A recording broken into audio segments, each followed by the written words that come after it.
Je m'appelle Camille, j'ai 25 ans. J'ai commencé à travailler dans un centre équestre plus jeune, à préparer les chevaux de compétition, à les monter pour les championnats de France. Puis j'avais plus les moyens, alors j'ai arrêté et aujourd'hui je pratique seulement pendant mon temps libre.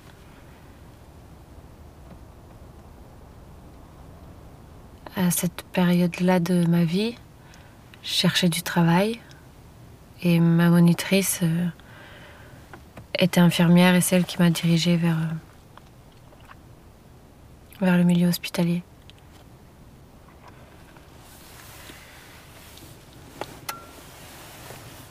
En 2010, j'étais donc encore aide-soignante et je travaillais toujours avec la même infirmière, la nuit. Et ce week-end-là, elle avait posé ses congés annuels et elle s'était fait remplacer par un collègue à elle, un infirmier.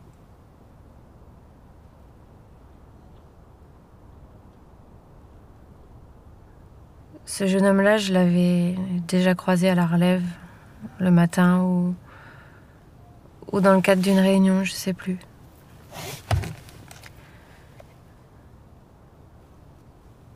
Et il était bel homme. Oui.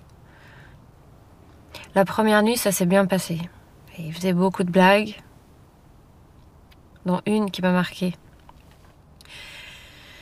Quand on lève un patient, souvent il faut être deux. Et quand le patient a peur, il s'accroche à notre blouse. Et là, c'est ce qu'il a fait. Ma blouse s'est décrochée et j'avais rien en dessous, j'avais seulement mon soutien-gorge. Et c'est là que l'infirmier a dit, quand le premier bouton s'est dégrafé, « Bah, te gêne pas pour moi, je vais t'aider à l'enlever. »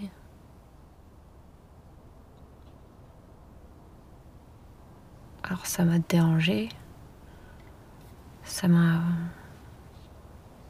Surtout à cause du patient. Mais j'ai laissé passer. Et le lendemain, c'était samedi soir exactement. Il continué avec ses blagues. Et on était en train de préparer le matériel pour les prises de sang. Et là, il a été plus entreprenant. Il a commencé par me toucher l'épaule. Après, il y a eu un autre contact physique au bras, je crois. Et il m'a dit alors, t'as un copain? Non? Ah bon? Pourquoi? C'est à cause de ton poids? Ce genre de questions. La veille, il m'avait fait une remarque, une réflexion. Il m'avait dit... De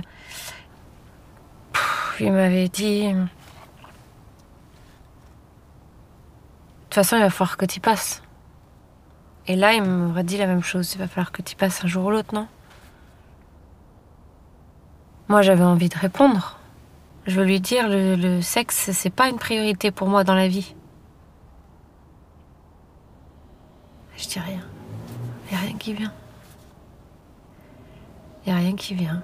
Je suis pas très à l'aise.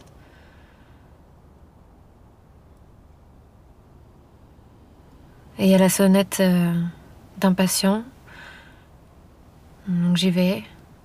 Et quand je reviens, c'est plus le même.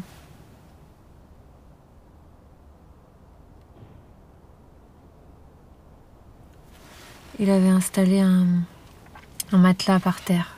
C'est vrai que c'était le même matelas que j'utilisais avec ma collègue pour regarder la télé.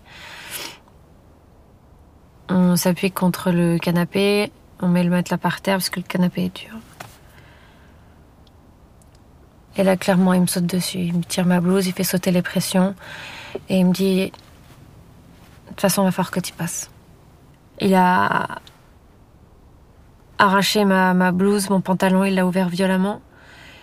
Je me suis échappée, il m'a rattrapée par les pieds. Je suis tombée, il s'est assis sur moi, je me suis retournée, je voulais pas. Je voyais qu'il était 3h du matin et qu'il fallait que je tienne jusqu'à 7h. À 7h, c'était la relève.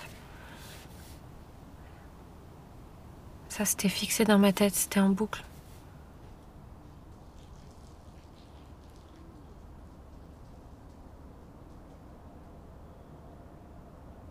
Il a déchiré mon soutien-gorge. Il a enlevé mon pantalon. Il me faisait mal. Et moi, je serrais mes mes jambes le plus fort que je pouvais pour pas que sa main rentre. Et là, il y a eu un bip d'un patient qui a sonné. Je me suis levée précipitamment, il m'a laissé partir et j'ai traversé le couloir comme une sauvage, à poil. Et je me souviens exactement de la chambre de la patiente, de ce qui m'a appelé ce soir-là. Je me souviens du bassin de cette dame, je me souviens de son numéro de chambre. Quand j'ai terminé avec elle, je proposais de l'eau. J'essayais de gagner du temps, d'anticiper. Comment arrêter tout ça? À 6h40, je fais le dernier tour, il reste quelques minutes avant la relève. Et il est là, il est super vénère.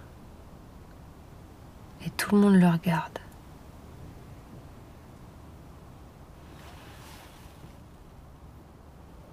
Le lendemain, c'était donc dimanche, c'était le dernier soir, ma dernière nuit avec lui. Et j'ai appelé pour dire que j'étais malade. Et je me suis fait arrêter. J'en ai pas parlé parce que j'avais peur qu'on me croie pas.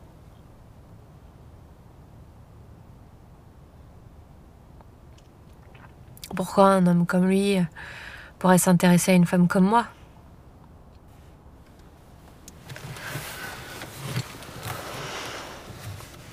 C'était violent. J'étais qu'un objet. On se dit parfois qu'on fera mieux de se laisser faire, d'attendre que ça passe.